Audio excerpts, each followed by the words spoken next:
Paz do Senhor Jesus, meu amado, meu querido irmão. Hoje eu farei uma exposição do livro de Salmos com você, no Salmo 26. Oremos. Senhor da graça, Deus de glória, Todo-Poderoso, nosso Pai, em nome de Jesus, traga unção para que as minhas palavras sejam aquelas que o Espírito Santo quer falar com o seu povo. Coloque nas minhas palavras vida, unção, amor, espírito, graça e verdade. Que em nome de Jesus o Senhor possa estabelecer sobre essas pessoas o crescimento e também a salvação, a transformação e todo o seu plano se cumprindo hoje, em nome de Jesus. A graça e a paz, Sabrina. O texto diz assim: Faze-me justiça, Senhor, pois tenho vivido com integridade. Tenho confiado no Senhor sem vacilar. Sonda-me, Senhor, e prova-me. Examina o meu coração e a minha alma. Tem algo que nós temos que frisar quanto a isso, né?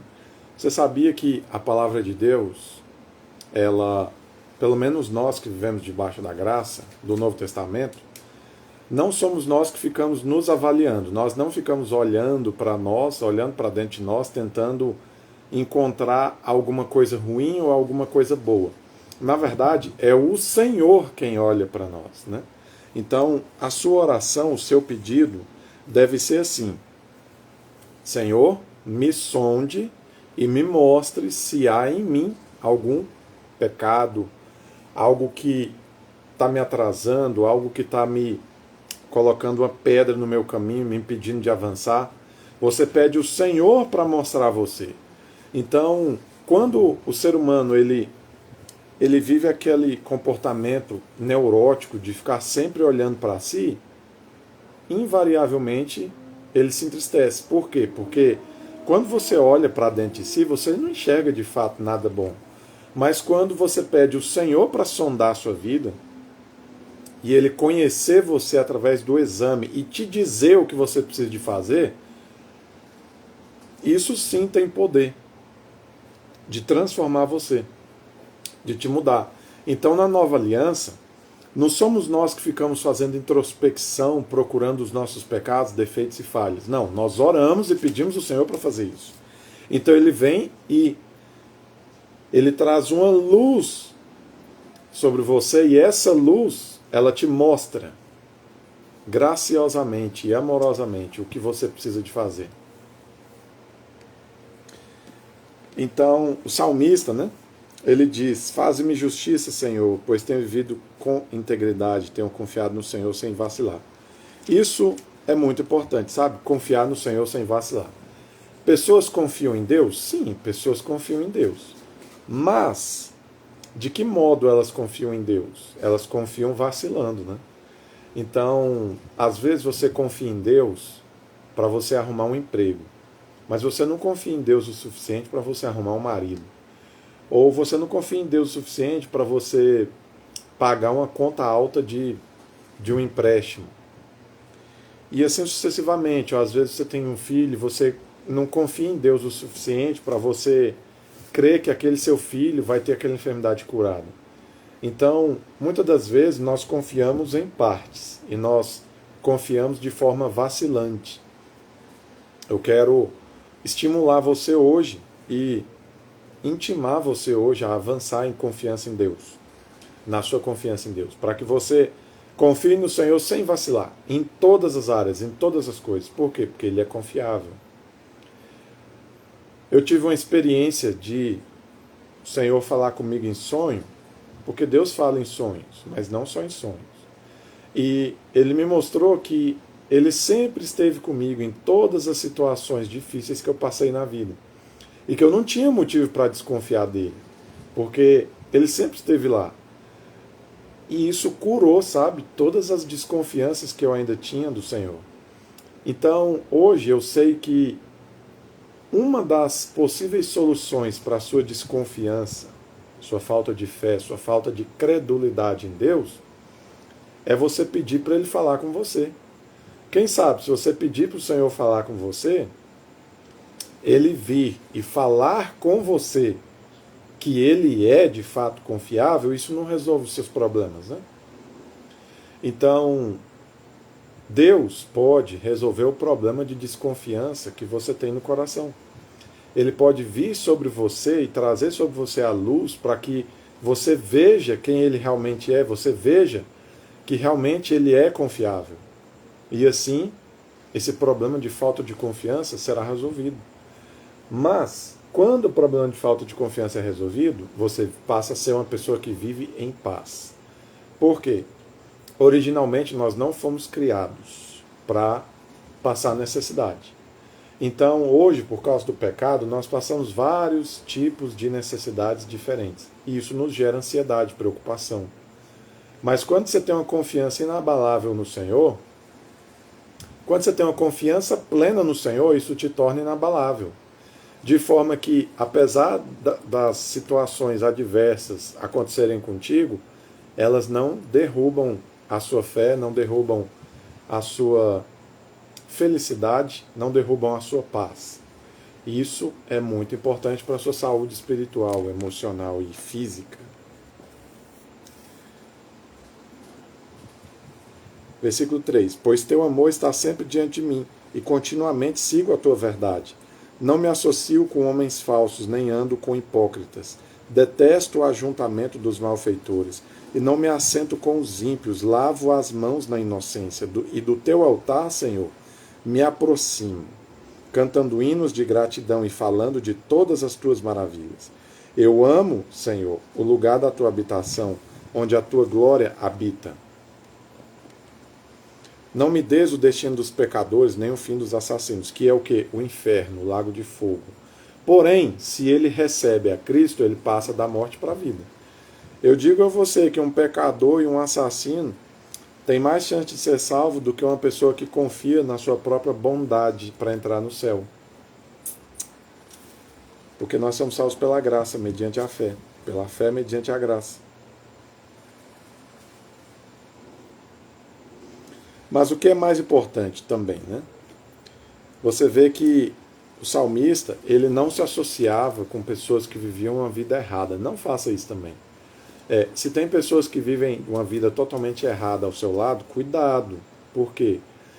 O apóstolo Paulo diz que as más companhias corrompem os bons costumes. Então, acontece de maneira imperceptível. Quando você vê, você está replicando o comportamento de pessoas ímpias, mundanas, que vivem do seu lado.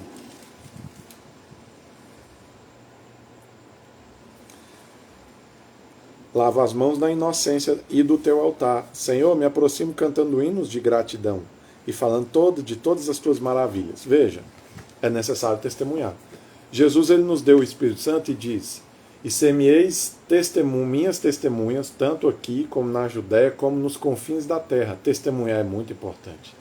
Então, quando o texto do salmista diz, falando das tuas maravilhas, né, e cantando hinos de gratidão, isso é algo que traz muita felicidade. Você se lembrar das bênçãos que Deus te dá e você ter um coração grato a Deus, um coração em que você reconheça tudo que você tem. Você sabe por quê? Gratidão é você olhar para hoje, o que você tem hoje, o que você tem agora. Agora, cobiça, né, inveja, é você ficar insatisfeito com o que você tem hoje e pensar só no que você terá amanhã. Eu me lembrei de algo aqui. Eu tive um amigo, teólogo, assim como eu, gostava de debater comigo arminianismo e calvinismo. Infelizmente ou felizmente, Deus sabe o motivo, ele pegou um câncer terminal. Hoje ele já morreu. Mas eu me lembro que depois que ele pegou o câncer, ele começou a fazer vídeos falando do seu conhecimento e tal, falando da palavra de Deus. Ele era o Daniel Chardong. Hoje ele morreu, né? Mas o que eu achei interessante é que ele só começou a fazer os vídeos depois que ele pegou câncer. Aí isso me marcou e eu pensei, quer saber? Eu não vou esperar um câncer chegar para me dividir o meu conhecimento com as pessoas. Mas sabe o que é curioso? É que às vezes você está dividindo o talento, a mina que você recebeu de Jesus, mas você não tem plateia para consumir o que você sabe. Então, parece que de todo modo, sempre a gente está perdendo, né? Porque no caso dele, ele perdeu a vida, mas começou tarde, mas começou, fez alguma coisa. No meu caso, não estou com câncer, porque Deus não quis. Estou fazendo, estou dedicando meu tempo, meu esforço, mas não tem o devido público, né? Então, é como se você tentasse de todas as formas contornar situações difíceis e não conseguisse. Estou recebendo uma ligação.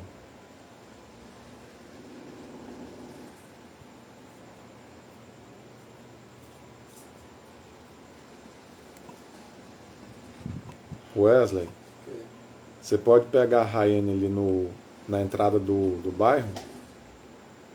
Ela tá com um capacete, você só leva o seu capacete só para buscar ela, para trazer ela aqui. Entrada do bairro? Ela tá descendo de ônibus ali. É bem aqui em cima. Eu tô com o cabelo molhado. Não é aqui em cima? Sim, é porque ela tá vindo do serviço. Bem, continuemos. E que Deus me dê público, fama, plateia, né? Mas agradeço a Sabrina, que é muito fiel. Então você sempre tem um motivo para agradecer, não é verdade?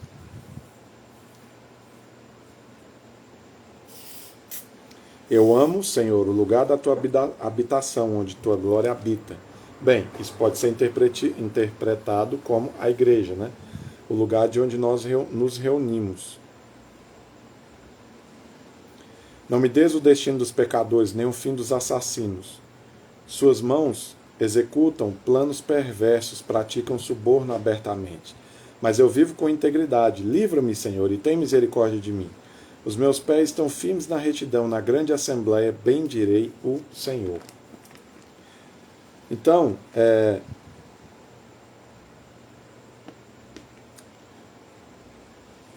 o Senhor livra aqueles que andam em integridade. Por exemplo, um cara caloteiro. Eu conheço vários, teve várias pessoas que me deu vários tipos de prejuízo. Um caloteiro pilantra. Você acha que no futuro isso não se voltará contra ele? Claro que vai. Mas se ele fosse íntegro, devolvesse o dinheiro que ele pegou dos outros, isso não protegeria ele de no futuro receber um prejuízo no mesmo valor que ele tentou roubar de alguém?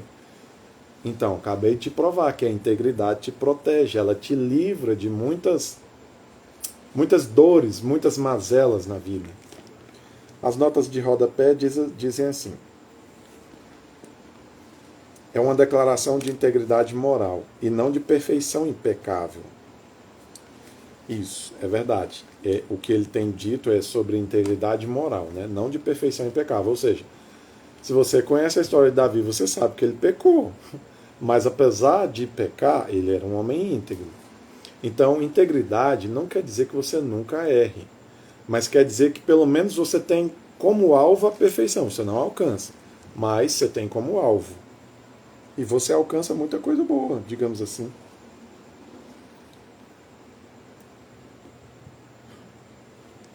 Bem, hoje, como uma situação excepcional, eu acho que não vai dar tempo de eu ler as notas de rodapé. Mas na que eu fizer do Salmo 27, eu lerei as notas de rodapé para vocês.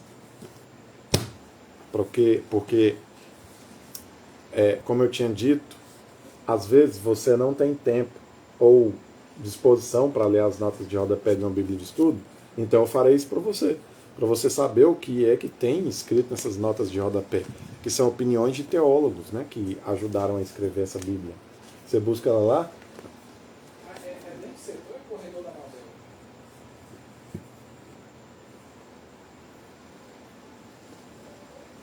Oremos. Meu Pai, ajuda essas pessoas que ouvirem essa mensagem a andarem com integridade e retidão, como Davi andava. E, mesmo ele sendo pecador, foi chamado de o homem segundo seu coração. E também nos ensine a confiar em Ti plenamente, incansavelmente, infalivelmente. Que a integridade nos livre de diversos problemas que nós poderíamos ter. Que a graça do Senhor esteja sobre todos e todos nós sejamos salvos e estejamos ceando no paraíso no futuro. Assim seja. Amém.